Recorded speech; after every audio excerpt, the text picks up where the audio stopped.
আপনারা আমার সাথে এই শ্লোকটি বলার চেষ্টা করবেন এবং অনুবাদ তাৎপর্য আমরা অধ্যয়ন করব। আমরা পরবর্তীতে আমাদের শ্রীপাদ গৌরধাম প্রভুকে পাবো। তিনি যেভাবে আমাদের গীতাকে বোঝাচ্ছেন সিস্টেমেটিক, খুব সুন্দরভাবে বিষয়বস্তু তুলে ধরে আমাদেরকে বোঝাচ্ছেন, তা আমরা ওনার কাছ থেকেই শুনবো। আমি জাস্ট এখানে শ্লোক অনুবাদ তাৎপর্য পড়ছি, আপনারা আমার সাথে বলার চেষ্টা করবেন। ত্রিবিগুণময় ভাব হয়ে, বলুন 13 নম্বর শ্লোক। ত্রিবিগুণময় ভাব হয়ে,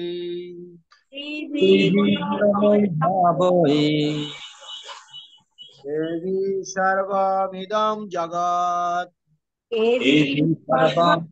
জগৎ এভি সর্বমিদং জগৎ, এভি সর্বম ইদম জগৎ মুহিতং নাভিজানাতি, মোহিতম নাভিজানাতি মুহিতং নাভিজানাতি, মোহিতম নাভিজানাতি মামেভ্য পরমব্যয়ম, মামেব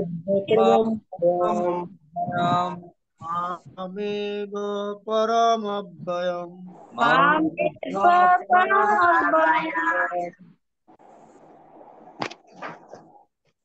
ত্রিভি গুণময় ভাবৈ এভি সর্বম ইদম জগৎ, মুহিতম ন অভিজানাতি, মামেভ্য পরম অব্যয়ম। অনুবাদ: তিনটি গুণের সত্য রজ তম গুণ যারা মোহিত হওয়ার ফলে সমগ্র জগৎ এই সমস্ত গুণের অতীত পরম অব্যয় আমাকে জানতে পারেন। বলুন তিনটি গুণের, সবাই বলুন তিনটি গুণের।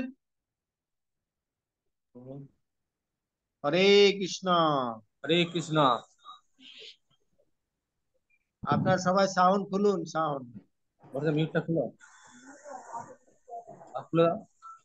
মিউট খুলুন। আমার সাথে বলুন তিনটি গুণের সত্য রজ ও তম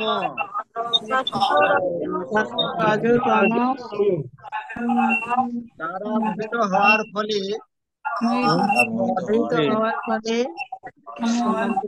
সমগ্র জগৎ এই সমস্ত গুণের অতীত ও পরম অব্যয় জানতে পারেন। ও পরম অব্যয় আমাকে জানতে পারে না।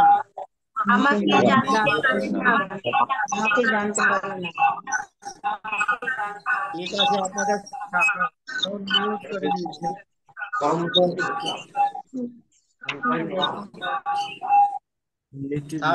মিউট করে দিয়ে তাৎপর্য শ্রবণ করুন।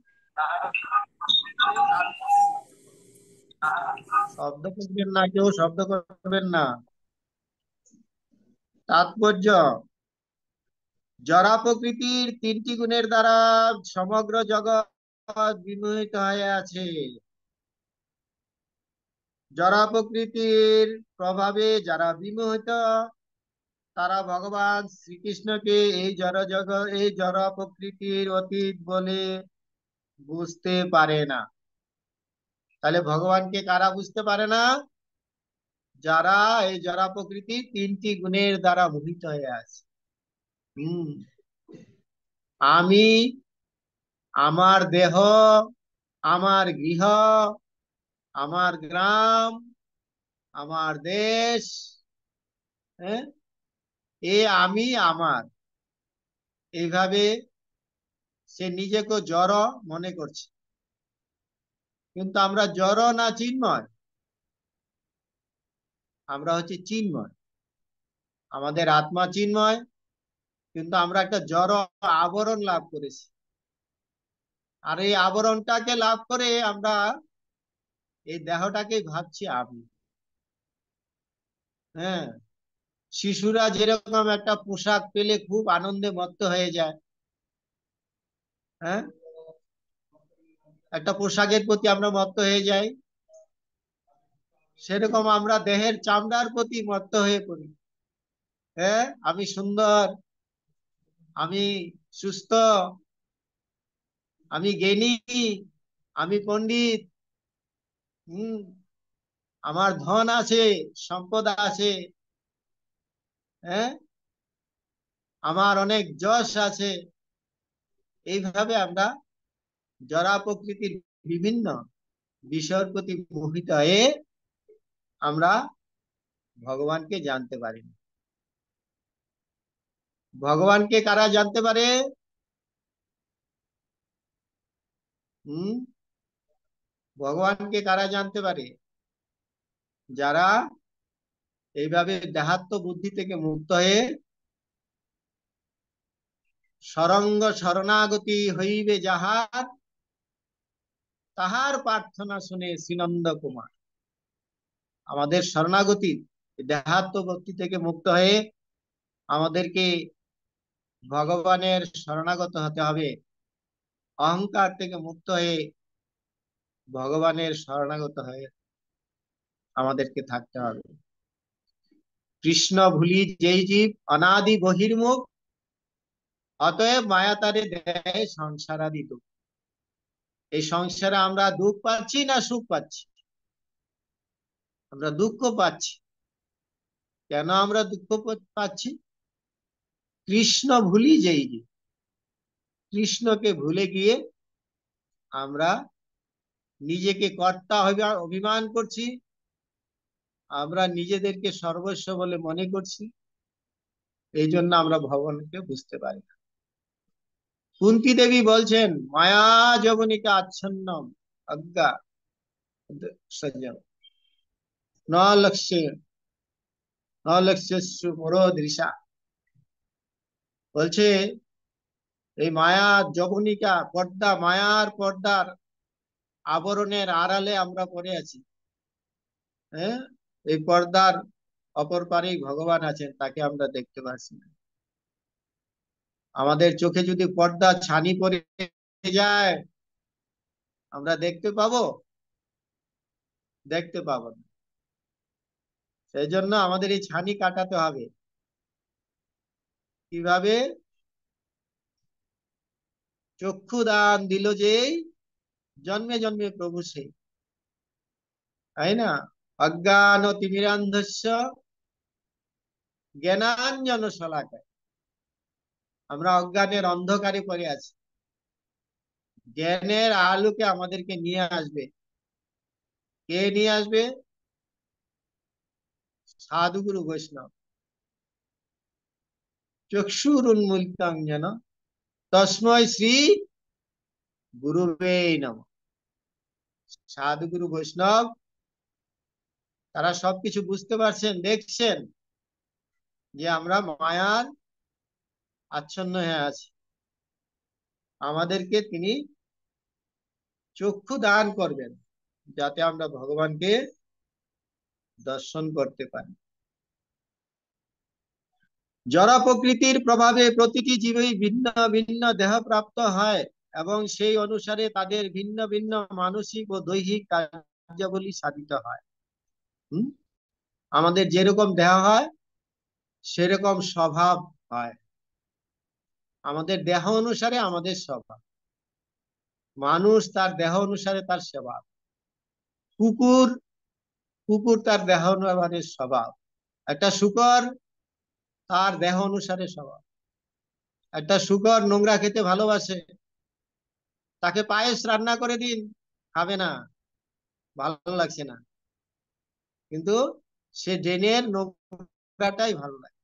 আমরা এই জড় জগতে এসে আজে বাজে খাবার খেয়ে আমাদের অভ্যাস হয়ে গেছে। অভ্যাস হইল মন্দ। সেই জন্য এই অভ্যাসগুলিকে আমাদের পরিবর্তন করতে হবে। তখন আমরা প্রকৃত স্বাদ, প্রকৃত উপলব্ধি আমাদের আসবে। তিনটি গুণের অধীনে মানুষেরা চারটি বর্ণে বিভক্ত হয়ে কার্যকলাপে লিপ্ত হয়। গুণ অনুসারে এই চারটা বর্ণ বিভাগ আছে: ব্রাহ্মণ, ক্ষত্রিয়, বৈশ্য, শূদ্র। হ্যাঁ, তাদের চেতনা অনুসারে এই চারটা বর্ণ আছে। যারা সত্যগুণের দ্বারা প্রভাবিত তাদের বলা হয় ব্রাহ্মণ, যারা রজগুণের দ্বারা প্রভাবিত তাদের বলা হয় ক্ষত্রিয়, যারা রজতম গুণের দ্বারা প্রভাবিত তাদের বলা হয় বৈশ্য, যারা সম্পূর্ণ তমগুণের দ্বারা প্রভাবিত তাদের বলা হয় শূদ্র, আর তার থেকেও যারা হেয় তারা হচ্ছে পশু বা পশুর মতো। হম পশুর মতো কেন বলা হচ্ছে? পশু অত্যন্ত দেহাত্ম বুদ্ধি সম্পন্ন। চোখ যা চায়, মন যা চায়, দেহ যা চায় সেটাই সে ভোগ করতে চায়। হম কিন্তু না, যথার্থ সভ্য মানুষের, বুদ্ধিমান মানুষের বিচার বোধ থাকে যে কোনটা করণীয় কোনটা করণীয় নয়। হ্যাঁ, এই জন্য মানুষ, তবে এই বর্ণ বিভাগ স্থায়ী নয়।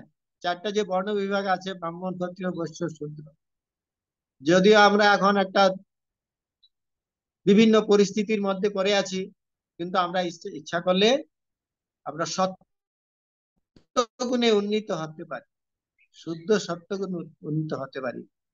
আমাদের কার্যকলাপ আমাদেরকে গুণাতীত স্তরে নিয়ে যেতে পারে।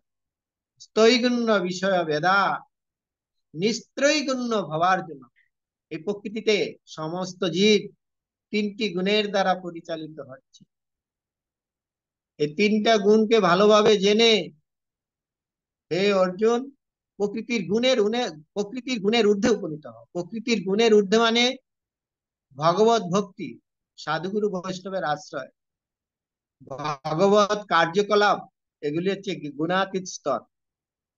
আমরা যখন শুদ্ধভাবে ভক্ত সঙ্গের মাধ্যমে ভগবত ভক্তিতে যুক্ত হব, তখন আমাদের এই তিনটি গুণ আমাদেরকে আর প্রভাবিত করতে পারবে না। আমরা চিন্ময়ত্ব গুণ প্রাপ্ত হব। আমি ব্রাহ্মণ, ক্ষত্রিয়, বৈশ্য অথবা যাই হই না কেন, যে কোনো অবস্থাতেই এই জীবনটি অস্থায়ী। কিন্তু যদিও জীব অনিত্য এবং আমরা জানি না পরবর্তী জীবনে কি দেহ আমরা লাভ করব, তবু মায়ার দ্বারা মোহিত হয়ে আমরা আমাদের দেহটিকে আমাদের স্বরূপ বলে বিবেচনা করি। হম আমরা যে দেহটা পেয়েছি, আমরা জানি না পরবর্তী দেহে আমরা কিরকম দেহ পাবো। আমাদের স্বভাব অনুসারে আমাদেরকে দেহ দেওয়া হবে। ভগবানের হাতে 84 লক্ষ প্রকার পোশাক তৈরি করা আছে। 84 লক্ষ প্রকার পোশাক তৈরি করা আছে। কোন পোশাকটা আমি পরব? আমার স্বভাব অনুসারে 84 লক্ষ জনিতে জীব ভ্রমণ করছে। কখনো মানুষের দেহ, কখনো পশুর দেহ, কখনো পাখির দেহ, পোকামাকড়। কিছুদিন আগে ঝড় গেল, ঝড়ে একটা গাছ রাস্তায় দাঁড়িয়ে আছে, কত সহ্য করতে হচ্ছে। একটা বৃক্ষ হয়ে জন্মাবো। আমাদের স্বভাব অনুসারে প্রকৃতি আমাদেরকে সেরকম সেরকম একটি দেহ দান করবে। মোহিত আমরা দেহটিকে আমাদের স্বরূপ বলে মনে করে বিবেচনা করি। নিজের এভাবে আমরা আমেরিকান, আমাদের দেহটাকে আমরা ভাবছি আমি আমেরিকান, আমি ভারতীয়, আমি রাশিয়ান, আমি ব্রাহ্মণ, আমি হিন্দু, আমি মুসলমান ইত্যাদি বলে মনে করি। আমরা কি? আমরা হিন্দু, মুসলমান, ব্রাহ্মণ, ক্ষত্রিয় নাকি? হ্যাঁ, জীবের স্বরূপ হয় কৃষ্ণের নিত্য দাস। আত্মা হচ্ছে ভগবানের অংশ। মামৈবাংশ জীবলোকে জীবভূতা সনাতন। এই আত্মা হচ্ছে সনাতন, নিত্য, চিন্ময়, সে ভগবানের অংশ। কিন্তু আমরা ভগবানের নির্দেশ, আদেশ, উপদেশ ভুলে গিয়ে আমরা বিভিন্ন দেহে ভ্রমণ করছি। হ্যাঁ, নানা জনি ভ্রমণ করে, কদর্য ভক্ষণ করে তার জীবন অধপাতে যায়। নানা জীবনে না জানা জনিতে আমরা ভ্রমণ করছি আর এটা সেটা খাচ্ছি। হ্যাঁ, যেমন কাক নিম্ব ফল চুষে, কাক নিমের ফল চুষছে, তিতো লাগছে, আর কোকিল আম খাচ্ছে, মিষ্টি লাগছে। কখন আমরা মিষ্টি পাচ্ছি, কখন আমরা তিতো ফল খাচ্ছি, আমাদের কর্মফল। হম কিন্তু আমাদেরকে সব সময় অমৃত প্রাণ করতে হবে। অমৃত মহাপ্রসাদে গোবিন্দে নাম ব্রাহ্মণী বৈষ্ণবে স্বল্প পুণ্যবতাম রাজন বিশ্বাস নই যায়। শরীর অবিদ্যা জাল, জরেন্দ্রিয় তাহে কাল, জীবে ফেলে বিষয় সাগরে। তার মধ্যে জিভাতি লোভময় সুদূরমতি, তাকে যেটা কঠিন সংসার। এই জিভার জন্য এই সংসার জয় করা খুব কঠিন। জিভার লালসা এতি অতি ধায়, শিষ্ণুধর ইন্দ্রিয় কৃষ্ণ নাহি পায়। কৃষ্ণকে জিভার লালসা পায়। তো ভগবান কি করলেন? লোভময় সুদূরমতি, কৃষ্ণ বড় দয়াময়, পরিবারে জিভা জয়, সপ্রসাদে অন্ন দিলা ভাই, সেই অন্নাম অমৃত পাও। ভগবানের প্রসাদ অমৃত। ভগবানকে ভোগ লাগিয়ে যখন আমরা পাই, সেটা হচ্ছে অমৃত। সে অন্নামৃত পাও, রাধা কৃষ্ণ গুণ গাও, প্রেমে ডাকো শ্রী চৈতন্য নিতাই। তখন আমরা আনন্দে, যখন আমরা ভগবানের প্রসাদ পাবো, ভগবানের সেবায় যুক্ত থাকবো, তখন আমরা আনন্দ লাভ করব। তখন আনন্দে আমরা জয় নিতাই, জয় নিতাই, জয় নিতাই বলে আনন্দ করি। আমাদের আনন্দটা কোথা থেকে আসবে? প্রসাদে সর্ব দুঃখানাম হানিরস্য উপজায়। কৃষ্ণের কৃপা যখন আমরা পাবো, কৃষ্ণের প্রসাদ যখন আমরা পাবো, তখন আমরা আনন্দ পাবো। আর যদি আমরা জড় গুণের দ্বারা আবদ্ধ হয়ে পড়ি, তখন এই সমস্ত গুণের অন্তরালে স্থিত ভগবান শ্রীকৃষ্ণকে আমরা ভুলে যাই। তাই ভগবান শ্রীকৃষ্ণ বলছেন, জড় প্রকৃতির তিনটি গুণের দ্বারা মোহিত হয়ে জীব বুঝতে পারে না সমস্ত জড় জগতের উৎস হচ্ছেন স্বয়ং পরমেশ্বর ভগবান। তিনি আমাদের পরম পিতা, পরম প্রভু। মানুষ, দেবতা, পশু আদি বিভিন্ন জীব প্রত্যেকেই জড়া প্রকৃতির দ্বারা প্রভাবিত, এবং এরা সকলে অপ্রাকৃত পরমেশ্বর ভগবানকে ভুলে গেছে, কৃষ্ণকে ভুলে গেছে। যারা রজ তম গুণের দ্বারা আচ্ছাদিত, এমনকি যারা সত্যগুণ সম্পন্ন, তারা কেউই পরম তত্ত্বে নির্বিশেষ ব্রহ্ম উপলব্ধির ঊর্ধ্বে যেতে পারে না। যে পরমেশ্বর ভগবান, ভগবানের মধ্যে পরিপূর্ণ শ্রী ঐশ্বর্য জ্ঞান বীর্য যশ বৈরাগ্য বিদ্যমান, সেই সরস্বর্য পূর্ণ সবিশেষ ভগবানের সামনে তারা বিভ্রান্ত হয়ে পড়ে নির্বিশেষবাদী। যারা ভগবানকে মানতে জানা, স্বরূপ, ভগবানের স্বরূপ মানতে জানে, ব্রহ্ম সত্য জগৎ মিথ্যা তারা মনে করে, তারা কখনো ভগবানকে বুঝতে পারে না। যারা সত্যগুণে অধিষ্ঠিত রয়েছে, তারাই যখন তত্ত্বকে বুঝতে পারে, তারাই যখন তত্ত্বকে বুঝতে পারে না, তখন রজ ও তমগুণের দ্বারা আচ্ছাদিত জীবেদের সম্বন্ধে আর কি আশা করা যেতে পারে? কৃষ্ণ ভাবনামৃত বা কৃষ্ণ ভক্তি জড় প্রকৃতির এই তিনটি গুণের অতীত। এই কৃষ্ণ ভাবনা, কৃষ্ণ ভক্তি হচ্ছে জড় গুণের অতীত। ভগবত ভক্তি হচ্ছে গুণাতীত। ভগবান হচ্ছেন গুণাতীত। তাই গুণাতীত জিনিসকে জানতে গেলে, গুণাতীত বস্তুকে বুঝতে গেলে আমাদের কার্যকলাপকে গুণাতীত করতে হবে। সেই জন্য কৃষ্ণ ভক্তি হচ্ছে গুণাতীত। এই গুণাতীত কৃষ্ণ ভক্তির কার্যকলাপের মাধ্যমে আমরা ভগবানকে বুঝতে পারবো, জানতে পারবো। আর যারা সর্বতভাবে কৃষ্ণ ভাবনাময় স্থিত, তারাই প্রকৃত মুক্ত। হরে কৃষ্ণ, হরে কৃষ্ণ, কৃষ্ণ কৃষ্ণ, হরে হরে, হরে রাম, হরে রাম, রাম রাম, হরে हरे हरे। হরে।